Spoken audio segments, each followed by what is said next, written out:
So, good day. My topic for today is the 1935, the Commonwealth Constitution of the Republic of the Philippines. So, the background is the 1935 Constitution provided the legal basis of the Commonwealth government, which was considered a transition government before the granting of the Philippine independence with American-inspired constitution.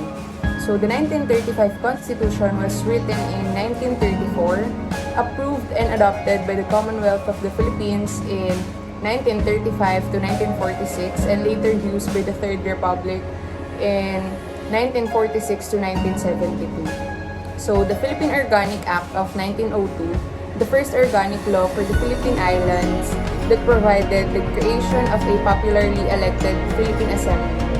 The legislative power was vested in a bicameral legislature composed of the Philippine Constitution and Philippine Assembly. The Philippine Act of 1916, or Jones Law, modified the structure of the Philippine government through the removal for the Philippines Constitution, replacing it with a Senate that served as upper house and its member elected by the Filipino voters. So the key provisions here is it started the Bill of Rights for the Filipinos, appointed of 2 non-voting Filipino resident commissioners as representative to the United States House of the Representatives. It explicitly declared the purpose of the United States to end their sovereignty over the Philippines and recognize Philippine independence as soon as stable government can be established. Hair Hose Cutting Act 1932.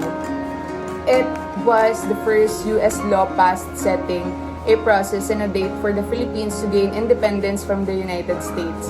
It was a result of the OSROX mission led by Sergio Osmeña and Manuel Rojas. The law promised Philippine independence after 10 years, but reserved several military and naval bases for the United States, as well as imposed tariffs and quotas on Philippine imports.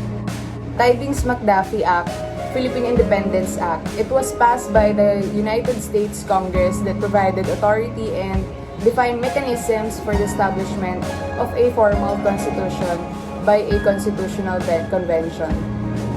The members of the Constitution were elected and held their first meeting on July 30, 1934 with Claro M. Recto unanimously elected as president.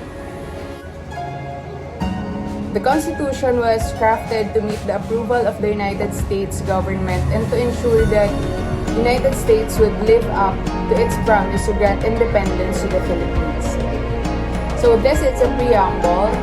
The Filipino people imploring the aid of divine providence in order to establish a government that shall embody their ideals, conserve and develop the patrimony of the nation, promote the general welfare and secure to themselves and their posterity the blessings of independence under a regime of justice, liberty, and democracy, do ordain and promulgate this Constitution. The Constitution created the Commonwealth of the Philippines that govern our country from 1935 to 1946. It is a transitional administration to prepare the country toward its full achievement of independence. It originally provided for a unicameral National Assembly with a president and vice president elected to a 6-year term without re-election. It is amended in 1940 to have a bicameral Congress as well as the creation of an independent electoral commission. The term of the president and vice president was limited to 4 years and 1 re-election. Right to suffrage were originally afforded to male citizens of the Philippines who are 21 years old or over are able to read and write. The draft of the Constitution was approved by the Constitutional Convention on February 8, 1935 and ratified by the U.S. President Franklin D. Roosevelt on March 25, 1935. Elections were held in September 1935 and Manuel L. Quezon was elected President of the Commonwealth.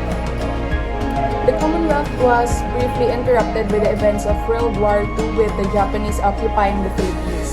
The Philippines was declared an independent republic on July 4, 1946.